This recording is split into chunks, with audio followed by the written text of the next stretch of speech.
Hi, I'm Ken Kessler, and welcome to the Sounds of Christmas podcast. If you're new to this podcast, I want to start by saying thanks for joining us. If you're not new, welcome back. Either way, I'm glad you're here.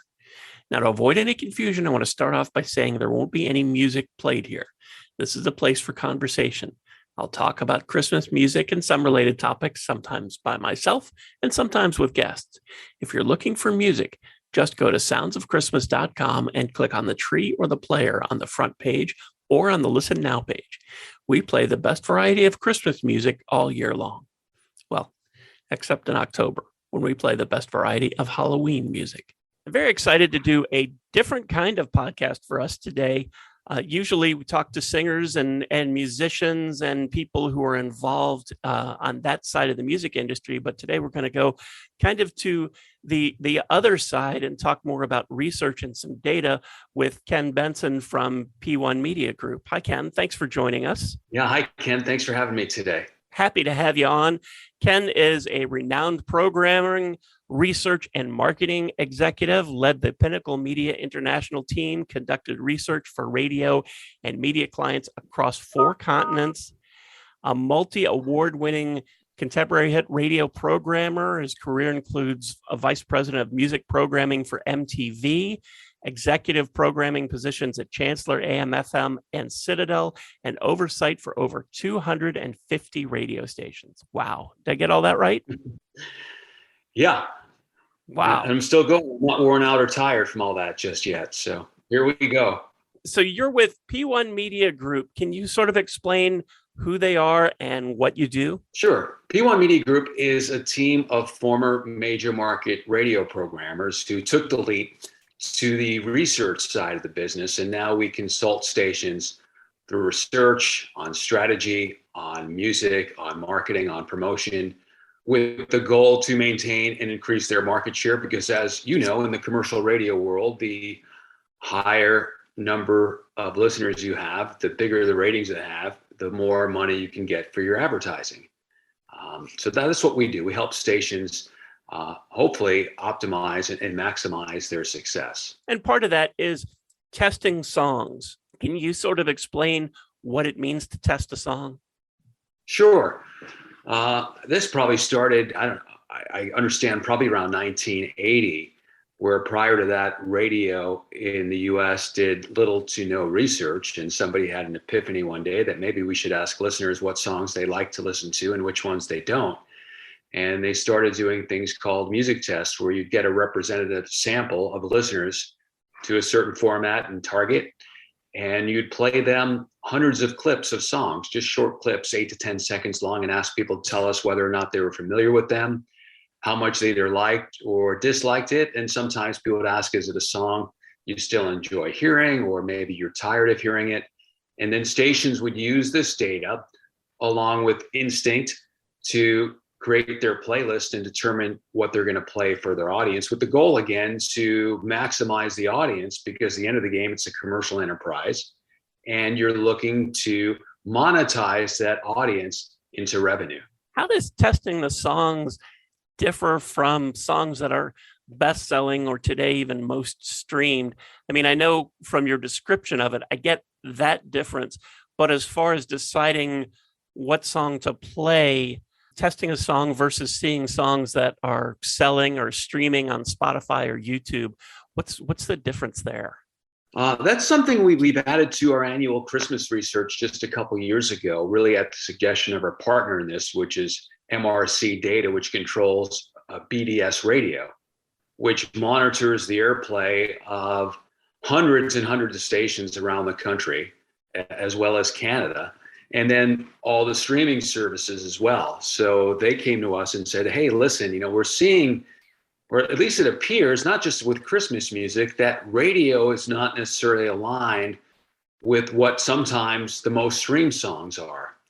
And they suggested that we also look at the most streamed songs and see if there was any difference, if radio was perhaps missing these songs that were big in streaming and not played on the radio. And that was really the genesis to take a few years ago. I know that when I started the Sounds of Christmas station on our little player, I had and it's not very scientific at all, but there was a little thumbs up icon and a little thumbs down icon, and people could vote. And I used that to sort of do something similar to what you're talking about, gauging which songs were liked more by our listeners and which weren't.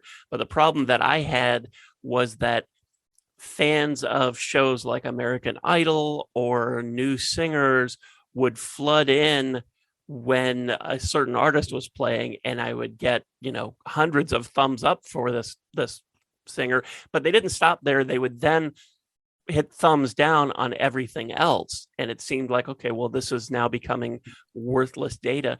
What do you do to prevent that kind of thing? Or is that even a consideration? No, of course, I think when a lot of radio stations began streaming, they had a similar thumbs up, thumb down. Some certainly still have that. It gives the audience an opportunity and a feeling that they can participate and make their voices heard when songs are playing.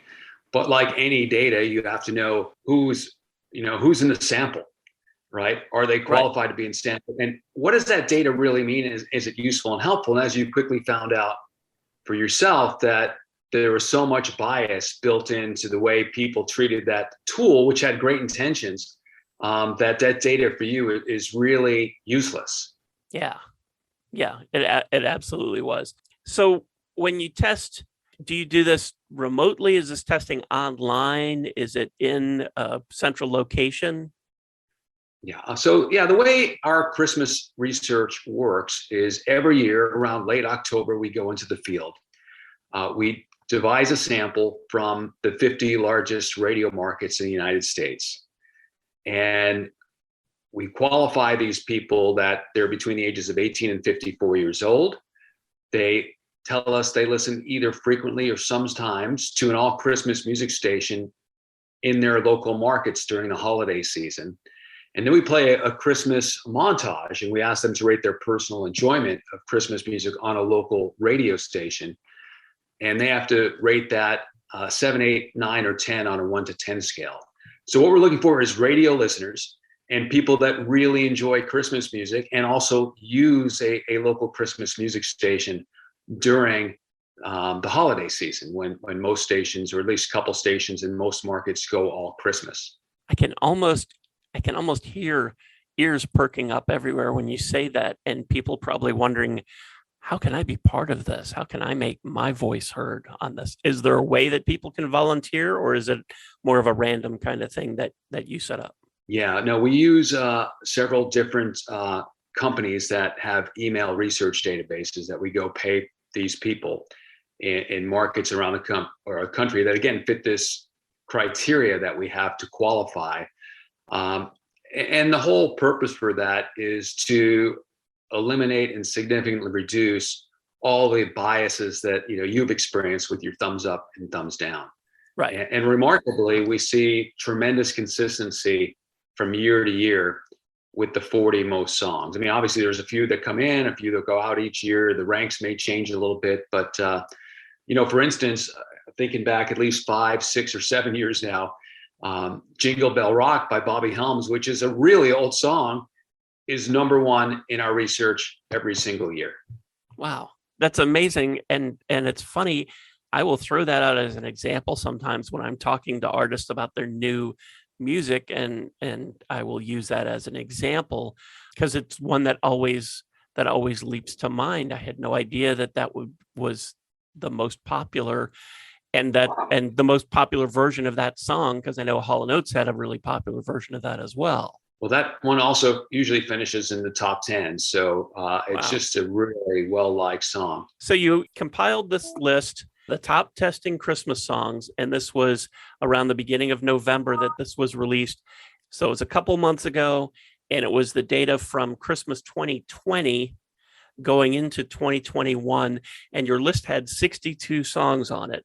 I know that's a whole lot of numbers I just threw out, but Ken, what we do is from again, MRC data and the BDS radio airplay charts, they give us a list of the most played Christmas songs on US radio for the entire year of 2020. And there's many, many songs, Sure. Well over 1,000 songs that have been played, but the spins vary considerably. I mean, the top song, and I don't remember off the top of my head, but there will be tens of thousands of songs. And then you get to the bottom, it could be a few spins. So it varies dramatically. So we take the top 40 most played songs. And then what we do is we take the top 40 most streamed songs. Now, of course, some of the songs are on both lists, so we don't check them twice. And that's why maybe this past year we had 62 songs. It could vary a few songs year to year. But what we're looking for among the radio audience is the radio audience have some appetite, and is radio potentially missing or underplaying some of the songs that are really popular on the streaming charts. And that's really the goal. And of course, we provide this as a free service to the radio industry to help them formulate their Christmas playlist, because I believe historically, I mean, if we go back 20 years, there was very few radio stations in America going all Christmas. Right. I would say in the last 10 years, maybe 15, certainly with the advent of the ratings technology shifting from a diary recall method to what's called the portable people meter, which is a detection system that monitors airplay through something that looks like a pager. And what we've seen or experienced early on is that stations that went all Christmas music shot up in the ratings during the holiday period. So naturally, as this happened, more and more stations saw success in different cities around the country and followed suit. So all of a sudden, Christmas became a format on FM radio in nearly every market in the country. And I would say many markets now, a minimum of 2 stations, if not 3 or 4, are doing all Christmas during this period, because it can generate a really tremendous listening result. Now, on your list, one of the things that you sort of singled out is that you said the data suggested that there were 9 songs that could be played more on the radio. These 9, I don't know if these were songs that stations weren't playing, but they tested really well and you were pointing them out. Was that it? What we did is out of the stream songs we played, which was, I guess, 22 unique songs in 2020, right? Mm-hmm. We look at those and say, okay, they obviously tested within the top 40, charted within the top 40 of all the streams in America for 2020. And then we played those songs for radio listeners. There was 8 or 9 songs that tested significantly better than songs they were playing. For instance, if we look at Nat King Cole, Deck the Halls, it was one of the top 40 most streamed songs, but on the airplay chart, its rank was 1,119. Wow. So way down there. Yeah. Which, as you said, most stations aren't touching that record. But the streams were in the top 40 of all the stream songs. And when we tested, it tested, I don't remember the exact ranking, but of the 62 songs we tested, it tested with very playable scores. So we raised the question, hey, is radio missing this? Should radio consider this, and should radio play this more? And based on the data we got from these radio listeners in 50 radio markets, it certainly suggests, yes, it could be played more and probably should be played more. And there were, like you said, 8 or 9 songs. Michael Bublé, Have Yourself a Merry Little Christmas, and It's Beginning to Look a Lot Like Christmas. Both of those from him were maybe not as significant as Nat King Cole, but in the same kind of boat. Correct. So yeah, I mean, and I think, sometimes too, I mean, what we've certainly seen over the years is the Christmas classic titles, songs like White Christmas, Have Yourself a Merry Little Christmas, Beginning to Look a Lot Like Christmas, Jingle Bell Rock. Those classic songs is what I call them, the classic Christmas titles, do well. And anybody who's listened to an all Christmas FM station, the playlists tend to be fairly tight, and there's a lot of repetition. And really, there's many artists that have covered these songs. So I think what it's saying is people love the song, no matter who's really done it. And you can rotate a number of different versions of the same song to at least add some variety to a rather tight playlist of Christmas songs. Yeah, I know a good friend of the Sounds of Christmas station is a singer-songwriter, Elizabeth Chan. And I remember her saying a few years ago, she was really excited because there was a station in New York that added one of her songs, and they were only adding 5 songs that year. And I know there are there are hundreds of Christmas songs that come out every year. Believe me, I know, because they send them to me. But it does speak to what you're saying, that most stations do have a pretty tight list, and a lot of the new stuff doesn't get in. Did you find in your research that, for want of a better term, standards were definitely taking up most of the space against current songs? Yeah, it certainly appears that way, that the standard classic songs continue to do very well, no matter who records them, unless it's a really unusual version that deviates too far from the original. So frankly, if I was a record producer or worked in the record business and was directing an artist on maybe what type of Christmas song to record, they probably have a far better shot doing a standard Christmas song as opposed to an original Christmas song.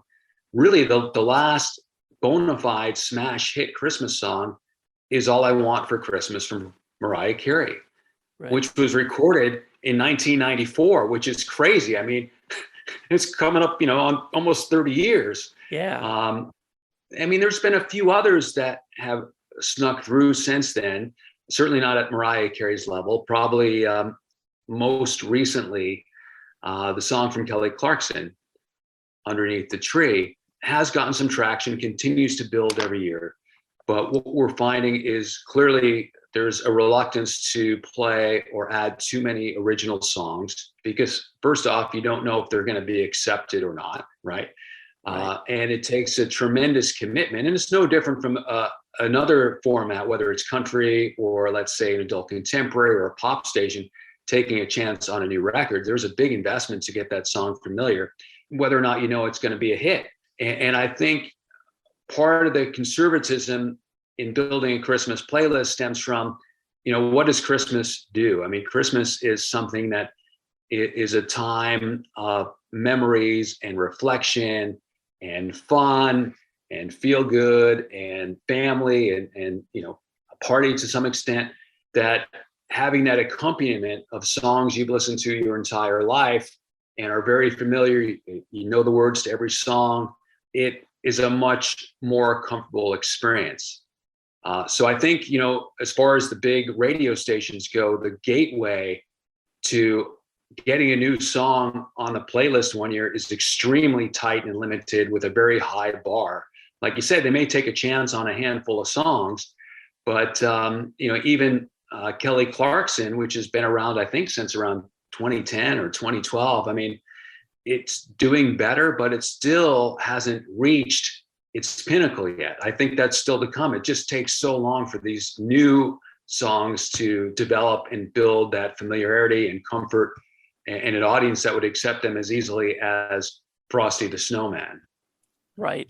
And Kelly's song Underneath the Tree has a lot of that Phil Spector wall of sound kind of thing to it. So it sounds like something, the Ronettes or something like that from years ago. And that might have helped kind of get it in. I know when I was at a radio station in Cincinnati, it was much more likely that we would play Hootie and the Blowfish version of the Christmas song, which is a song everybody knew, and they were one of the top bands of the moment.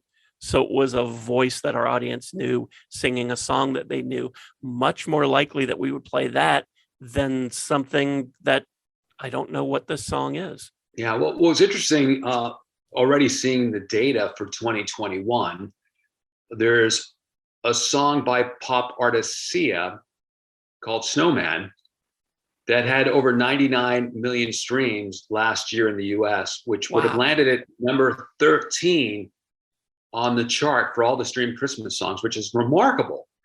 On the US airplay chart, it ranked number 238 with only 1,084 spins. So certainly that's one that will, if we use the same criteria, will get tested next year. It'll be very interesting to see how that one tests. I would predict with this radio audience that we test, it probably won't do very well because it's very unfamiliar. But with that type of streaming numbers, it's certainly one of interest and certainly could potentially be a bigger Christmas song over the years, much like Kelly Clarkson continues to build and gain a little more traction each year. Wow, 99 million streams. That's Right. Crazy. wow. Yeah. I was going to ask if you noticed any consistency from year to year. You said that there were about 40 songs that are pretty much on the list every year. Yeah, the songs on the radio list don't change too much. We did see a few new entries this year. And part of the reason, too, we look at streaming is because it may bring new songs in, or at least bring songs for radio to consider because they're being streamed so much on other platforms. So I think, a few of the new entries on the list this year was Eartha Kitt's version of Santa Baby. For whatever reason, Madonna's version made the list last year. So there's not a big distinction there. I'll give you another example of a newer song, and newer again, we're talking over 20 years old, is Faith Hill's Where Are You Christmas, which was in the Jim Carrey movie, The Grinch, right, and featured on that soundtrack. But that one seems to be gaining some traction, both as far as their testing goes and in radio airplay. But again, that's an original song, right? And it just speaks to the point that it takes so long for an original Christmas song to gain acceptance and then popularity. It's a long time coming. So those are just a couple of examples of things that we saw enter the list in 2021. There are a couple things that surprised me on the list. First, that there's no Mannheim Steamroller. That's correct. I think, again, only my own perception here in Mannheim Steamroller, and coincidentally, what's the main guy? Chip David or Chip? Chip Davis, yeah. I actually, when I was programming radio years ago in Omaha, Nebraska, his ex-wife was our marketing director. So, it's certainly an artist I'm well aware of. I think they probably had their best days and were most relevant probably in the 90s, right? And for whatever reason, sometimes I hear some of their music in Christmas promos or used because it's primarily instrumental. Yeah, maybe it's all instrumental. I don't know.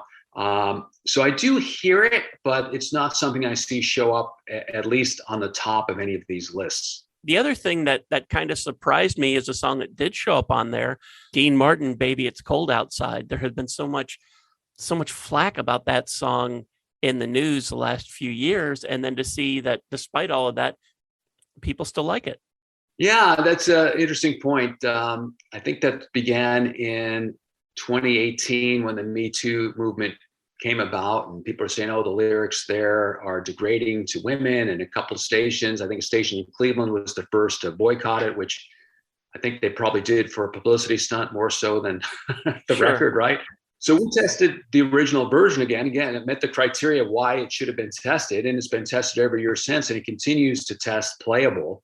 I know there's been some other duets that have covered the record since then. They've made some modifications to the lyrics, but it certainly says, even though it's more of a seasonal record, I think, than really a Christmas record, but it's kind of under that Christmas umbrella, that it certainly says that the audience that likes Christmas music and listen to Christmas radio accept the song. Yeah, I saw that on there, and I thought that was very interesting. This was that it's Dean Martin, because Dean's music doesn't get played that often anymore. So to see that a Dean Martin song is testing well, I think that's pretty cool. Yeah, I couldn't agree with you more. And it's just remarkable, too, how many of the songs on the charts from the 40s, the 50s, the 60s continue to be some of the most popular Christmas songs in America. And again, we're testing the ages of 18 to 54. So we're not testing, 75, 80-year-old people that actually grew up with these artists. These songs have just carried down and they're timeless. Yeah. If I remember right, I think the oldest song on the list was Gene Autry, Here Comes Santa Claus, which was a 1940s song. There were a couple of others from the 40s. No, it was Bing's White Christmas was the first version of that, was older. But yeah, it does show that these songs are forever. People still want to hear them now. And I think that's terrific. All of this info that we've been talking about was going into this past Christmas from data collected from the year before. When is the data from, when will you be compiling the data from this past Christmas, from Christmas 2021? What we do is, we go out again, basically replicate what we've done in the prior years. So it's the same sample construction and design and qualification that we've had in previous years. And we update the list, as we talked about earlier, based on these BDS airplay and streaming charts in the US. And then we go to the market usually in very late October, early November, because some stations are actually even flipping all Christmas in October. Right. The vast majority seem to be at least a week or two into November. And certainly if you're going to go by Thanksgiving, everyone has gone all Christmas. So we try and time our research so we can release it for most stations to at least look at it and decide if they want to use this at all in their playlist decisions. The Sia song that you mentioned that had the 99 million streams, was that the biggest surprise for you, or was there something else? You know what? It came as a complete and total surprise. I had a few calls from some different record companies, and this was from an artist manager that called me and was asking some questions about the previous year's list and informed me that Sia was number 13 on the most streamed list in 2021 in America. And I was dumbfounded because, frankly, I had never heard the song. So yeah, no, I'm like, well, that's absolutely going to qualify, and we're going to be testing that come late October of 2022. This has all been very interesting. For somebody like me who loves Christmas music, I'm fascinated by this, and I hope that you'll come back this fall after you have your new list, and we'll find out how Sia did, and if there are any surprises from this past Christmas. I'm going to come back like those classic Christmas TV shows that come around every year. And the other thing we didn't even touch on, because we could talk about this all day, but we won't. But the songs from those classic Christmas shows, and many of them are from the 60s, right? Whether it's Rudolph the Red-Nosed Reindeer or Mr. Grinch or Linus or Charlie Brown's Christmas. Those songs from those soundtracks remain very powerful and extremely relevant and test very well year after year after year. So again, maybe we could save some of that for the next conversation. But Ken, thank you so much for inviting me to talk about Christmas music, something I personally love as well. And glad to share some information. Thank you so much for joining us. This was terrific. I look forward to talking to you again. And thank you so much for listening, helping us share some Christmas spirit, and for helping this podcast continue to grow. Since you're listening to this now, you've obviously found us somewhere. But if there's another site you like to use for podcasts, check out our podcast page on our website for the complete list of everywhere you can listen to the Sounds of Christmas podcast. And again, the website is soundsofchristmas.com. Then just click on the podcast tab. For the Sounds of Christmas station, to listen to the music, you'll need to stick with our website or our app in the Google Play Store. If you have comments or suggestions, feel free to reach out to me on social media or through our website. Thanks again, and may you always believe in Santa Claus.